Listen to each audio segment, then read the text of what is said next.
This is the human side of healthcare, where we explore all aspects of today's ever-changing healthcare environment. Brought to you by the Dallas-Fort Worth Hospital Council and featuring CEO Stephen Love with co-host Thomas Miller. Now, let's make healthcare human again. Welcome to this episode of The Human Side of Healthcare. I'm Steve Love, and we're looking forward to our show today. And in our very first segment, we're going to talk about something that is very, very important to hospitals especially. Many of our listeners may or may not realize this, but we truly are the human side of healthcare in that workforce, and the people that serve you when you come to our facilities are a large portion of how we deliver good quality healthcare here in North Texas. And I couldn't think of a better person to talk to than my board chair, John Phillips.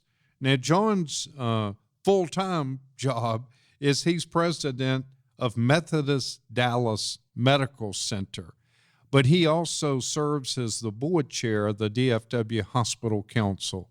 John, welcome to the show. Well, thank you. It's an honor to be here, and it's an honor to chair the DFW Hospital Council Board, and a great honor to serve in healthcare in Dallas-Fort Worth. We have such an amazing metroplex and such incredible healthcare here. So thanks for having me today. Yeah, and you just jogged a thought in that answer you gave. You know, the people in healthcare, based on your career and what you've done in healthcare, and whether it's on the business side or the clinical side, what do you perceive in the people that enter healthcare is their true mission? Sure. Timely question. This morning at Methodist Dallas, we had our new employee orientation, and we have new employee orientation every 2 weeks. And I love to be the first person that meets with our new employees because it's so important, I believe, in any organization, whether it's healthcare or not. But since healthcare is what I do and what I'm passionate about, I feel healthcare is special. Especially when that patient, we're caring for patients. I hope our patients hear that we know that they are precious and they're our number one priority always. It doesn't matter if that's in a hospital, a doctor's office, you name it. Patients are precious. And so it's very important that we have the best team members, the best staff. Some people may call them best employees to take care of patients, and our best doctors as well. Doctors are so vitally important, of course, to what we do in healthcare and hospitals. So, meeting with our new staff this morning in orientation, we just talk about their why. Why do people choose healthcare, and why do they get into it? And everyone's story is a little bit different, but I love to talk to our new staff about that because they always talk about they love serving other people. And I think that's what it comes down to, Steve, is seemingly people in healthcare, the most successful people in healthcare, love taking care of other people. You're so right. I remember back when I first started in healthcare many, many years ago, I was in the cafeteria. And I went over and sat with two oncology pediatric nurses.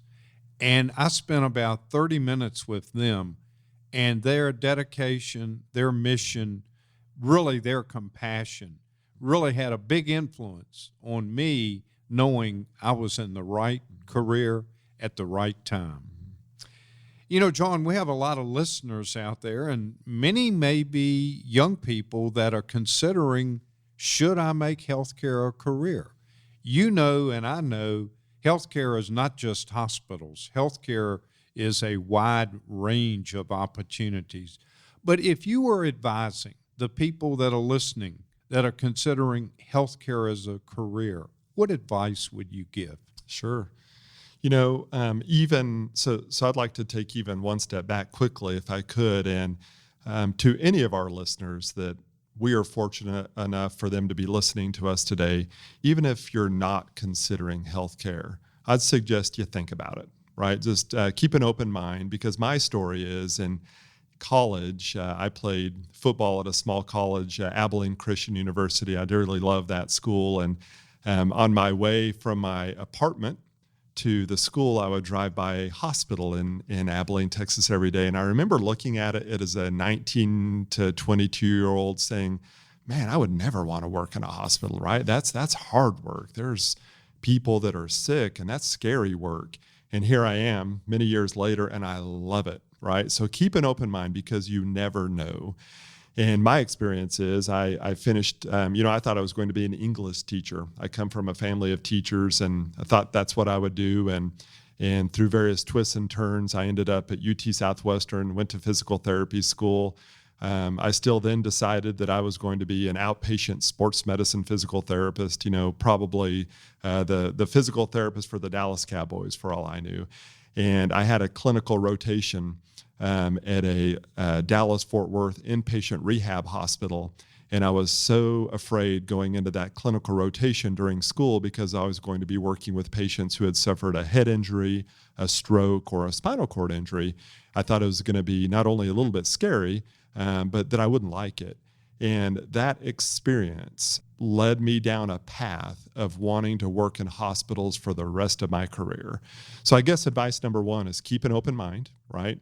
Advice number two, if you're considering healthcare already, just know that not many patients get up in the morning and circle the day on their calendar and say, I'm so excited about going to the hospital. Most of the time, patients end up in the hospital by chance, right? And especially a hospital like ours at Methodist Dallas that is a level 1 trauma center, we have the honor and the privilege of interacting with patients sometimes on their worst day, and family members as well on their worst day. So healthcare is an honor. It's just a high calling. And my advice to people considering it is, if you have a servant heart, you will be fulfilled. You will probably many days feel like that you're benefiting more from the service that you're doing than patients and families are benefiting. And that's when you know that you have found your place. That is a great answer, and certainly good advice to our listeners. I think we're down to about a minute, but I do want to ask you this. Healthcare is changing. There are a lot of changes. I saw a poll the other day where millennials want to do things on the app. They want to go to a clinic. They don't want to go sit in a doctor's office, et cetera, et cetera. How will that influence the workforce? Sure. And I think that's great, actually. I'm so encouraged by the newer generations and how they're pushing us in healthcare to change, to be more patient-centric. And I do believe more and more, and we're seeing this today, more and more healthcare is being delivered at home. Hospitals are taking care of the sickest of the sick patients, and I think this is all a very good trend. But what it does for people looking at entering healthcare is there's going to be so many different opportunities, whether your skill set is maybe more IT, information technology, maybe it's more on the technology side, or if you want to touch patients and be at their side, the settings are not only going to be hospitals that will be an opportunity for that, but an outpatient clinic or even in the home where more and more care is being delivered. Thank you, John, for being with us. We really appreciate you being here today. And in our next segment, we're going to talk about something that impacts all of us, behavioral health. We're talking to Sherry Cusumano of Medical City Green Oaks next on the Human Side of Healthcare.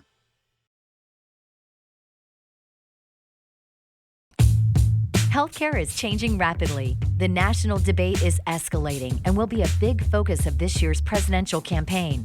We're here to help unpack these important topics, along with over 90 member hospitals across North Texas, who are proud to bring you the human side of healthcare with DFW Hospital Council President and CEO Stephen Love and co-host Thomas Miller. Welcome back to the human side of healthcare. I'm delighted to have with me today Sherry Cusumano. She's the Administrative Director, Community Education and Clinical Development for Medical City Green Oaks. And we're going to talk about a subject that is a very serious subject. And it's one that we want to remove the stigma of talking about. It's something that we need to focus on, and it's something that impacts many of the people that you know, that you work with, even family members. Sherry, welcome. Thank you. It's good to be here, Steve. Good to see you. You know, Sherry, I've known you for a number of years, and I know how dedicated you are in the work that you do. But let me just ask you a question that maybe our listeners may not know. How do you really help someone that you perceive is having some type of behavioral health issue? Well, first of all, don't be afraid to ask about it. Don't be afraid to ask them, how are you doing? You look like something's on your mind. Talk about it with them. Ask them what's going on with them. There is a class that, in fact, Dallas-Fort Worth Hospital Council actually set a goal for the committee that I'm on, which is part of the Community Health Collaborative. We set as a goal that we were going to teach 10,000 people in mental health first aid over the next 3 years. And I believe we're about halfway there, which is pretty much on track. And mental health first aid teaches people how to actually talk to somebody or address a mental health concern. It teaches them how to do that in a helpful way, and how to respond and what kind of recommendations to make and how to be helpful. That's an awkward situation for us to know how to address somebody when we're concerned about their mental health condition. And many times people will be afraid to ask questions like, are you depressed? Are you feeling suicidal? That's really taboo to ask about suicide, right? We teach people in that class how to come at that, how to address that, and how to talk to that person and to make helpful suggestions and recommendations. Really thank you for mentioning that program. In fact, you're right. We are about halfway there. I was talking to Dr. Sushma Sharma, who is in our foundation, and I think we're right at 5,000 people that we've done the mental health first aid. But you also touched on suicide. Yes. And you were a participant, as well as many of people from our hospitals, in a program called I'm Listening, which Yes. was sponsored by Intercom, which is the parent company that owns KRLD, and that kind of started the relationship we had with them. But, talking to someone about suicide or listening to someone is something that people sometimes feel awkward about and they don't want to do. But let's assume you try to talk to someone and that person you think is having a behavioral health issue, but they refuse help. What do you do then? Well, it depends on the severity of the situation, right? If the person really, in your estimation, and you've asked them about this, are you feeling suicidal? Are you feeling like you want to hurt yourself or somebody else? And they indicate, yeah, and your assessment of that situation is this is a dangerous situation.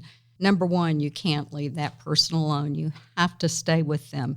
Again, the class will walk you through how to address that and how to engage help with, offering limited choices, that kind of thing. Would you rather I call the suicide crisis line or the mental health crisis line or the police? Limited choices like that. But you can't leave them alone if you really think the situation is dangerous, and you do have to engage somebody to get involved. If all else fails, you may even have to call 911 to come work with the individual. But we actually teach and role play that kind of situation in that class, and I think that's an important part of that class, is teaching people how to walk through that. Now, if on the other hand, you assess the situation, you've asked about the dangerousness of it, you think, this person's really struggling, but it's not urgent, it's not dangerous. They just are refusing to get help. You've made the suggestion that maybe they talk to somebody, talk to their family doctor, or get some kind of help, and they're saying, no, I'm just not ready to do anything. Then I think you have to let go of it and just know that maybe you planted a seed and they may get help in the future. I was just thinking, there's just so many different situations the way you have to approach it. And let me expand on that and explain. Sometimes, unfortunately, we hear of celebrities that commit suicide, and you find out that they've had I guess, challenge dealing with depression over a course of a number of years. And many people do have to deal with that. But sometimes we may not realize that there can be, and I hate to use the word temporary, but there's a situation like postpartum depression, or you've had an event in your life that has thrown you into a state of depression. Those are very serious situations too, because suicide could result also. Absolutely. One of the things that I've seen is divorce is one of those kinds of triggers for many people that can throw them into a very serious depression. I've had people talk about the fact that divorce was tougher for them to get through than the death of somebody they really loved. I think it's probably the feeling of abandonment, of the person is still around but not available to them, and they long for that relationship. So that's the kind of situation that can throw many people into an emotional crisis. Certainly being fired or laid off from a job can throw people into a crisis. So those kinds of situations can be very serious, and people can, they think, well, I'm not mentally ill, I'm just going through this time. But the truth is, something like that can be just as serious as any illness. And just because it's an environmental stress doesn't mean that you shouldn't get help for it. I mean, let's face it, a gunshot wound is an environmental stress, but you still need to get treatment for it, right? I think it's the same thing with an emotional stressor. You need to take it seriously. You need to get help. You may need medication for a period of time. You may need therapy. It's okay. Yeah, you bring up a good point, because I have a good friend of mine who unfortunately had some cardiovascular problems and had to have some very serious surgery related to his cardiovascular issue. And post-surgery, he had severe bouts of depression. Yes. And I'm sure you see that type of situation frequently as well. Absolutely. Mental health is part of overall health. So if something affects your physical biochemistry, of course it can also affect your emotional reactions, your emotions, actually. That very same scenario you're talking about happened with my father, and our whole family went through quite a few things, and we benefited by family therapy after that.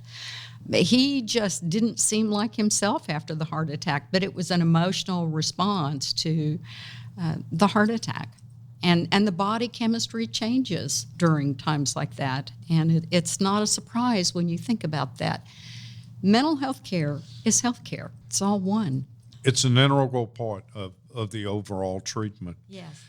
Yeah. And this program, I know, is to help educate and explain to the community how hospitals are trying to give back, how community leaders are involved in the health of the community. But if just anyone listening to this show today needs help, hopefully they will seek that help and get treatment. It doesn't matter where, as long as, they get treatment somewhere. Just start talking about it. Talk to the family doctor. We know the treatment works. People do get better.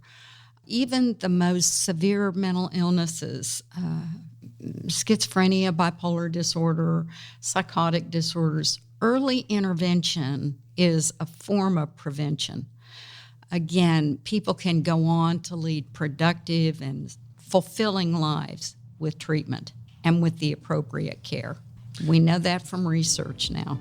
To find out more about the classes Sherry and Stephen were talking about, you can go to mentalhealthfirstaid.org and follow the Get Trained link at the top. There are classes all over North Texas. In our next segment, we're going to talk about something that affects our hospitals way too often, and that's trauma and emergency treatment because of drunk driving. We're going to hear from Ron Sylvan from Mothers Against Drunk Driving. And that's next on the human side of healthcare.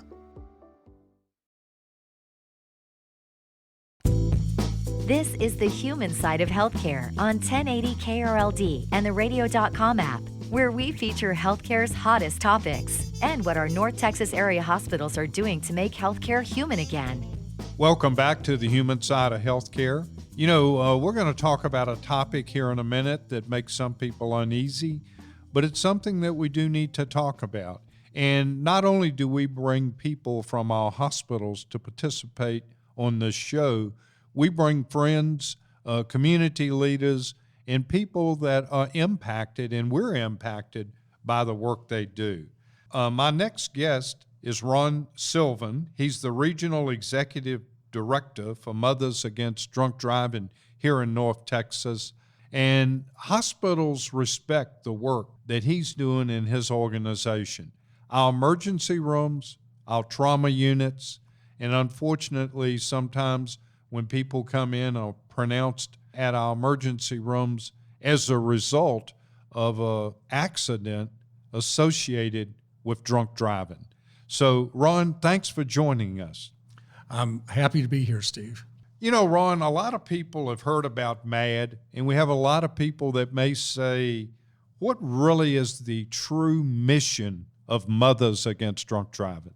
We are here to eliminate drunk driving and prevent drug driving and underage drinking.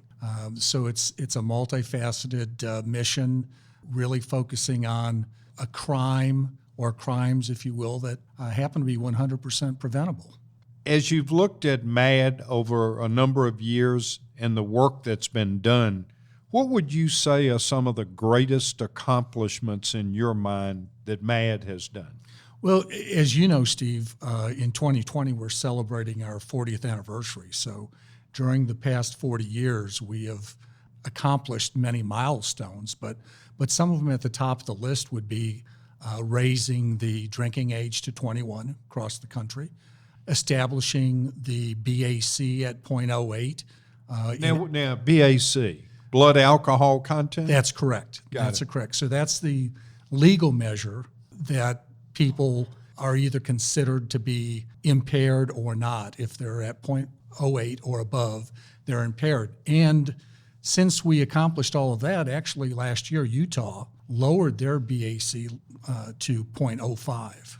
That was a very important accomplishment for us too, as well as now looking at 33 states plus Washington, D.C., having all offender interlock laws. You know, those interlock laws make a lot of sense. And can you explain to our listeners a little bit about how that works? Sure. What happens is when an offender has been charged with a DWI, the courts have an option, and in many states, as I just mentioned, not much of an option in terms of the offender's perspective. They are ordered to have an interlock device installed in their vehicle. The device is one that requires the offender to blow into the device to determine whether he or she has any alcohol in their blood system. There's also a very sophisticated camera attached to it so that one can't have someone else in their car blow for them. And if it's detected that there's alcohol in their system, the car will not turn on. You know, we hear, unfortunately, routinely here in North Texas about a wrong-way driver that's on the toll road or on 635 or on I-30. Doesn't really matter. And I'm not prejudging, and I'm certainly not saying that every one of the wrong-way drivers were driving intoxicated. But many times, as the police unfold and investigate what happens, there's usually an impaired driver that's involved. How do we deal with that? How do we deal with wrong-way drivers? Is there any kind of device or anything we can do that could prevent that? Yeah, that's a tough one. That's a question that I am presented with on a regular basis. The solution ultimately is going to have to probably have several different elements. Signage, devices that could be planted onto the highway to prevent vehicles from entering an on-ramp or an off-ramp in the wrong direction. Technology that is very costly. And I think it's one of the reasons we haven't seen more of this happening, certainly anywhere in the country and here in Texas in particular. So I think we're still dealing with that. Hopefully we'll find the answer here soon. Yeah, and the reason I bring that up, as I mentioned, hospitals see the result of drunk driving frequently. And unfortunately, many times death occurs or there's trauma where we come to trauma units. In fact, I have a good friend of mine that's in emergency management. He has 2 teenagers. He won't let them drive on weekends after 9 p.m. because of what he sees and because of the drunk driving. So let me just ask you the tough question, but our listeners need to know this. In North Texas and in Texas, how do we stack up against some of the other states related to drunk driving? Well, that's a great question, and my answer is going to be very depressing to your listeners. Dallas County is second only to Harris County, which is Houston, in the number of drunk driving crashes that take place annually. But if you look at DFW as basically a 4-county area, Denton, Collin, Dallas, and Tarrant County, there is no other location in the entire United States where one is more likely to be hit by a drunk driver. Wow. That is interesting. That 4-county area you just described is one of the most dangerous in the nation. You bet. Wow. So let me ask you this. You mentioned the 40th anniversary of Mothers Against Drunk Driving, and I know you do a lot of good work here locally. What are some of the things for 2020 that you think will make MAD special? And then more specifically, elaborate to the extent you'd like on some of the local events. Sure. Well, we do an array of activities, some for the purpose of raising much-needed funds so that we can continue to provide services to our victims at no cost, and others just to recognize the hard work of many of our partners like law enforcement in their battle to also eliminate drunk driving. So annually we do 2 luncheons. We call them law enforcement recognition luncheons. They're not fundraisers, but they're attended by a couple hundred people. And we recognize law enforcement officers in both Tarrant County and Dallas County for their efforts in eliminating drunk driving. So we will recognize them for the number of DWI arrests, creativity in establishing educational programs that are spread throughout the community and our schools, and things such as that. So we're very proud of the fact that we're able to recognize these folks that are boots on the ground every day, risking their lives to take drunk drivers off the roads. Our signature fundraising event is called Walk Like Mad. Here in this area, we conduct it once a year at Lake Carolyn here in Las Colinas. This coming year, our date is June 27th, and we encourage anyone in the area to come out and support our efforts, walk with us. We have many, many victims and their families that participate in this event. It's part of the healing process. It really raises awareness in terms of the issue of drunk driving, and very importantly, raises much needed funds for our efforts to provide services to those victims. You mentioned victims, and when you look at drunk driving, and unfortunately when you look at people that are involved in a death associated with drunk driving, there's not just a single victim, there are multiple victims. And I know Mothers Against Drunk Driving does a lot of work with victims' impact in helping the families that have lost loved ones. Can you elaborate a little bit on victim impact work that you do? Sure. The bulk of our staffing is all geared towards providing victim services. And as I mentioned earlier, we provide those services at absolutely no cost to victims. So we have an array of things that we offer. We will accompany families to their court proceedings. Many times families are confused, they're intimidated, by the court system, and it's very helpful for them to have an advocate at their side. We help them fill out paperwork for victims' compensation, provide support groups. We have a 24-hour nationwide hotline for any victim that wants to simply talk or needs some of our services. We go out and we speak to middle school and high school children about the consequences of underage drinking. And when we do that, we always, without exception, run into teachers or parents who themselves are victims. Statistics show that 2 out of 3 of us at some point in our lifetime will be impacted by a drunk driver. 2/3. 2/3. Wow. Well, Ron, all I can say is on behalf of all the hospitals, and, we've named this show The Human Side of Healthcare, and I think the work that you're doing to prevent drunk driving, the work that you're doing to, unfortunately, have to help victims that are impacted by drunk driving is just laudable work. And hospitals, certainly through our emergency rooms, trauma units, trying to help educate the community, applaud you on those efforts, and we stand ready to work with you in any way we can. Thank you for being on the show. Thank you, Steve, for helping us raise awareness to the issue of drunk driving.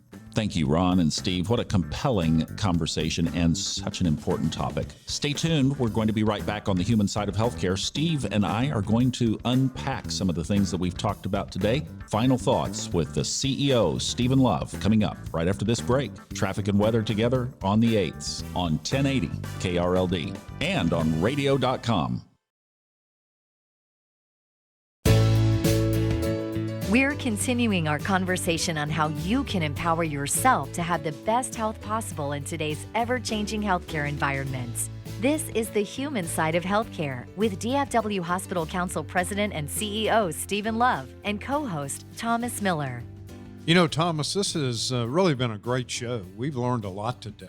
John Phillips talking about how he got into healthcare. And, one of the things that I have found is a common denominator among all people in healthcare, whether they're clinicians on the business side, it really doesn't matter. They have a servant attitude. I loved meeting John, first of all, and he is the chairman of your board, too, by the way, and you made an excellent selection for this year. So I know you're going to be under great leadership with him as well. The other thing that I don't know if it came through transferred through the microphone, but he is so winsome and just attracting. He's the kind of person in this industry that you'd love to work for and with. Yeah, he really brings a lot to the table, especially at our board meetings, his demeanor. He really draws in the other board members and solicits their input. And we're very fortunate that we have really 15 great CEOs from our hospitals that make up my board. And they help me set priorities. They give me direction. They truly are my bosses, and I couldn't ask for a better group. Well, and again, I know this is radio, but if you could have met him and just felt the compassion and the empathy that he has for this industry and for his team, he mentioned that several times off mic. He loves his people, and it is about a servant's heart. He said that.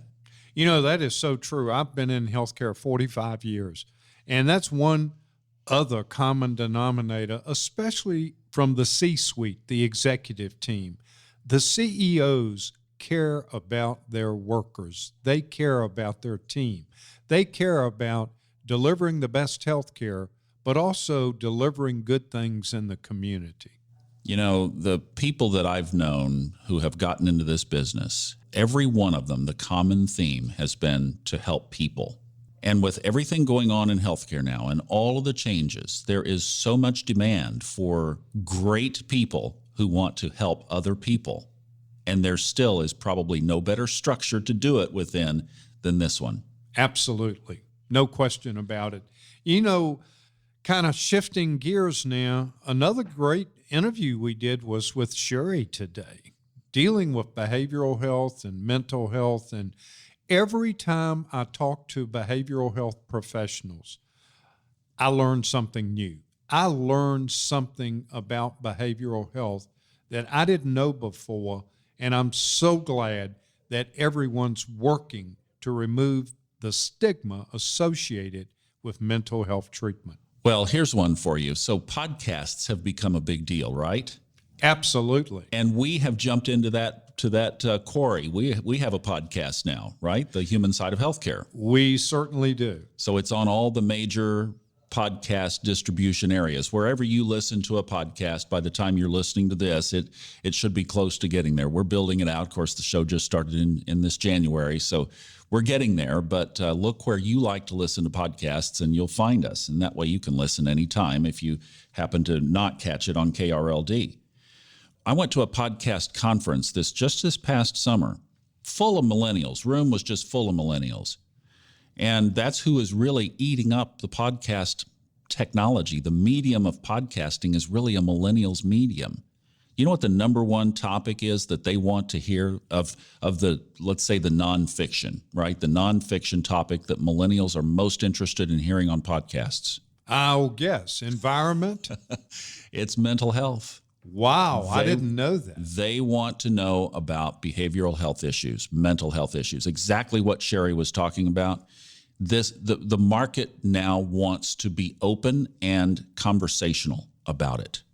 You know, that is terrific. And maybe we can all learn from that, because if we talk about it, if we're open about it, then people will feel at ease when they need to get treatment. Well, you and I grew up in an era where it was a taboo topic. You know, it was like something you talked about in private and with a soft voice. You certainly didn't talk to your friends, and my goodness, anybody at the office wouldn't have known about, that you're struggling with something like this. And it was stuffed in a sack. You just didn't talk about it. Yeah, and in fairness, and I'm sure some of our listeners that are listening, it's been a cultural thing too with many people. Yeah, it has. And now that stigma and that lid is starting to come off. And that's one of the best things in the world, because I think my personal read on this is there's a whole new layer of technologies and discussions and methodologies and even pharmaceuticals that are going to come from this, of opening this conversation up and making it so much more mainstream. If you listen to any of the behavioral health experts that we've brought on this show, they're saying, please get treatment. They're not trying to say get treatment at their facility. They're not trying to say you must come to us to get treatment. They're saying talk to a counselor, talk to your provider, talk to your pediatrician, talk to someone, but at least be open and seek treatment. That's a good point. So if somebody is in a state where they need to get help, we have still so many barriers in our healthcare access. Number one, a recorded message when you call that says punch a bunch of buttons, that if you're in that state, you don't care about a bunch of buttons. You want to talk to somebody and get help. So that's something I think, as we examine our own selves in this industry, that we could do a little better too, is providing that quick access. Absolutely. On this show, we also had a great discussion with Ron Sylvan from MAD. We have to be careful. Drunk driving is a very, very serious offense. Some of the folks involved in drunk driving may have underlying substance misuse issues as well, and they need treatment. But they are a real threat to people on the highway. And I think Ron really put chills up my spine when he said Tarrant County, Dallas County, Collin County, Denton County has more reported drunk driving incidents and accidents than anywhere else in this country. When you fathom that, just let that soak in for a second. Think of the geographic area of Chicago, Miami, Los Angeles, San Diego, San Francisco. He said we have the most of all of those. I mean, that's phenomenal. So that's something that we need to work on. That's not Texas pride right there. We definitely need to work on it, and we need to also, as MAD does, be sympathetic to the victims, because in drunk driving, there's not just a single victim, there are multiple victims. And we see this in our hospitals, unfortunately, when the victims that are physically hurt come into our emergency rooms, trauma units, or worst case scenario, when they're pronounced dead. Well, their work has been long-standing, and for 40 years now they're celebrating that anniversary, and they have done so much. And yet he said, and I agree, until the last case is closed and we have no more, there will always be room for MAD doing their work. Right. And to our listeners out there, please heed the advice and what you've heard, not just from Thomas and me, but from the guests we've had on this show. Please do not drink and drive. Now, let's talk about next week. Topic that is close to both of our hearts, and we have a great resource coming to talk about it, vaping, and Philip Wong. Absolutely. You know, Dr. Wong's done a great job, even previous to coming to Dallas County to be the head of Health and Human Services. And he gives such a great scientific approach to vaping and the victims. And I hope our listeners will tune in and listen to what he says and what he recommends. We'll also be talking about global diabetes. That's a big issue. We have Kelly Rodriguez from Parkland coming on that, and Faith in Action, what one health system is doing to put feet to their beliefs. That's all coming up next week. That sounds great, and we hope everyone will tune in to the human side of healthcare.